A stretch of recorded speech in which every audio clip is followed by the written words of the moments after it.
Really quick, everybody, this entire video will be timestamped, so if you don't want to watch the whole thing and just get straight into a specific topic, please check the pinned comment or check the little red bar right down below you. Again, this entire video will be timestamped, and I'd appreciate you guys watching whatever part that you'd like to. And guys, if you're sticking around, welcome back to another video, everybody. Welcome back to another Let's Talk Clen. This is the series on the channel where I ask you guys to jump into the Discord server and give me some topics to talk about. I imagine what we're going to be talking about is lead up to Chapter 3, Season 3, but who knows? Haven't looked at them yet, but let's get straight into it. Oh, before that, if you're new here, join the Discord. Give me some topics to talk about for the next video. But guys, let's jump right into the first one for today. What was your favorite game during your childhood? I played so much Smash Bros. Brawl. I played it so much. Like, my brother and I played it every single day growing up. And other than that, Halo Reach. It was definitely a switch between those two. I played a lot of games. I played a lot of Sonic games. I played a lot of Nintendo games growing up.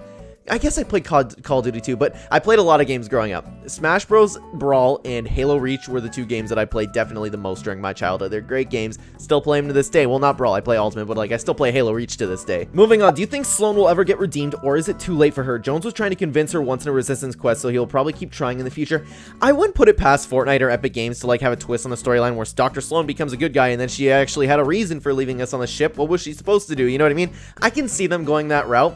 But yeah, I guess I would have to say it's not too late for her. Anything can happen in the Fortnite storyline. I personally believe that there's no forgiving what she did, and she's a scumbag for eternity. But I wouldn't be surprised if she ended up being a good guy and they ended up bringing her on. And then everybody kind of fights against Geno, and Slone gives us some inside information about Io and Geno, and then that's how we get an advantage towards them and the war continues. Does that make sense? Did you watch Creator Clash? I watched the main event, and man, it was a little sloppy. I have nothing else to say about that. It's not typically my thing, but you know what? It was a big event. Tuned in for a little bit. I didn't watch it live. I watched when iDubbbz uploaded afterwards, so I just watched the main event, you know what I mean? But other than that, I pretty much just watched actual MMA fights. What are your thoughts on the season being delayed for a few days? I think it was just delayed one day. I could be wrong about that, but regardless, we're getting the season on the weekend. I'm excited for it. Man, doesn't really matter to me. Moving on, I have to say, I didn't know balloons were this amazing. They are so useful. Clen, would you say a few tips or tricks on how to use the balloons since a lot of your community is new? Okay, so balloons.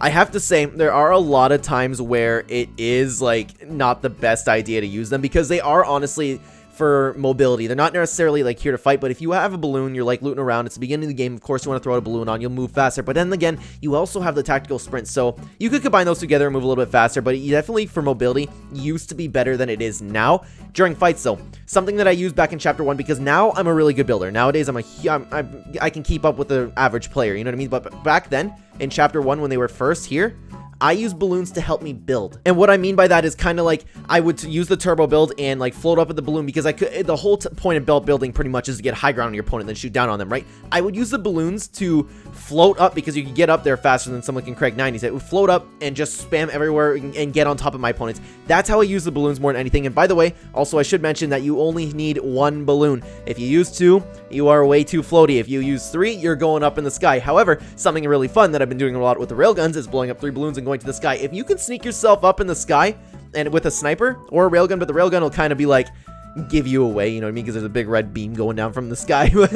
As by the time you're watching this, the railguns won't be in the game. So with snipers, you have balloons and snipers, okay? You have to be a good shot with the sniper because you're going to be shooting down from a long distance. Anyways, blow up the balloons. The hardest part is getting into the sky because if someone sees you going up, it's easy to beam you, especially with the AUG and the MK. We have first-person shooters now. We did not have that back when balloons first got here, so it's easy for you to get absolutely beamed and murdered from the sky. But if you can sneak your way up there, I do it in the storm sometimes.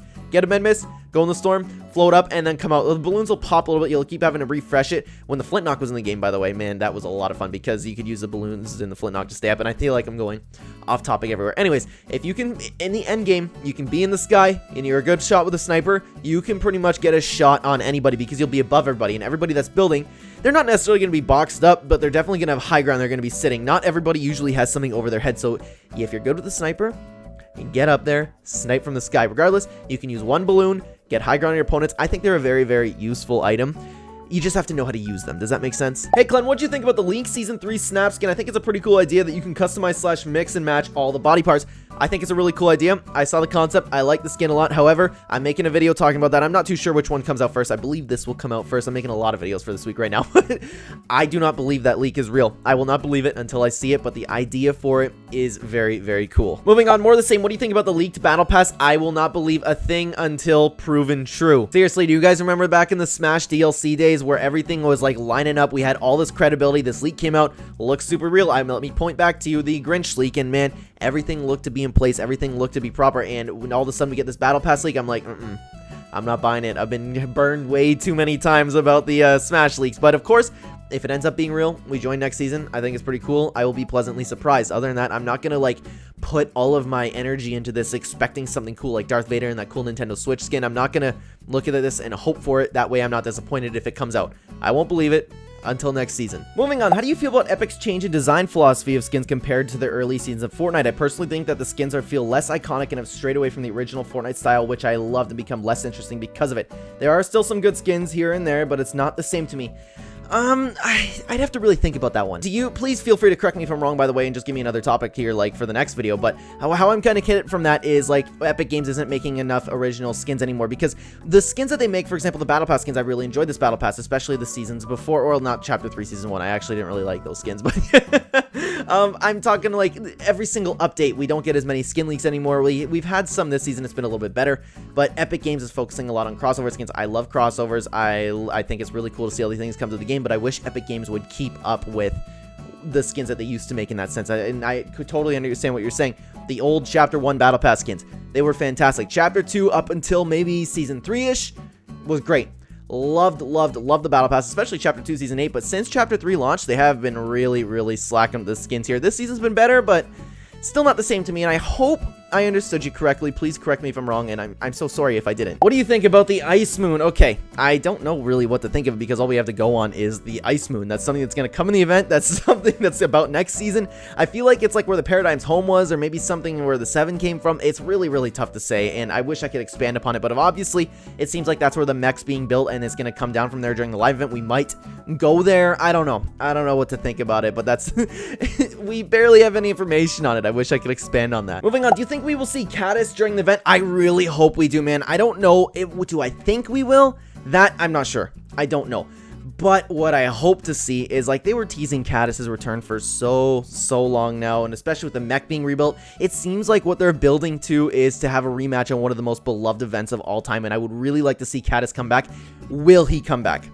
I don't know. It seems like the mech might fight the Collider, because there's nothing really hinting towards Cattus right now other than what we saw last season when IO was like digging underneath and like gathering stuff for the Cattus and stuff like that. And we still don't know if Cattus is behind that giant vault door, but who knows? I hope we see it. Do I think we will?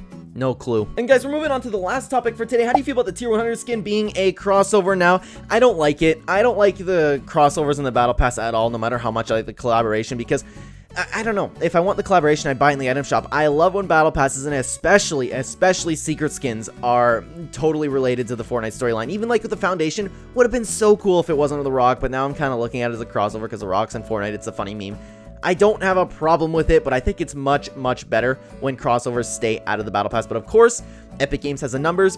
They must know that people must be buying because of Doctor Strange, Spider-Man, The Rock. They must know that because they've kept it up for so long. Like, we might be the vocal minority here talking about, hey, I don't like this. Maybe Epic Games could stop doing it. There's a reason why they're probably doing it, especially when it comes to sales and skins. So a lot of people just playing the game and not talking about it probably do like it, but I do not like it at all. I wish collaborations would stay in the item shop, but will I lose any sleep over it? No. I like Spider-Man. I like Doctor Strange. The Foundation's a good skin. That's how I feel about it, honestly, but I do understand what you're saying. But guys, that's gonna do it for this video. Thank you so much for watching. If you're new here and you enjoy the content, please consider hitting the like button. It'll help out the channel a ton. Subscribe if you're brand new. Again, give me some topics to talk about for the next video. It's a lot of fun to make. These are my favorite videos, guys. I love talking with you and like letting you guys give me some topics to talk about. You know what I mean? It's a lot of fun, guys. Thank you so much. Again, if you'd like to check the description down below, you'll find links to all of my other channels, as well as a link to Real Ember on Fiverr. He does all my thumbnails, and he can do yours too. Real Ember has helped my channel a ton. If you want to be a YouTuber, thumbnails are the most important part of you. Let Ember take care of that for you. And lastly, guys, if you'd like to use my supporter creator code in the item shop, it is code Clen. #Adam, hashtag Epic Partner. Thanks again for watching, guys. I will see you in the next video. Take care.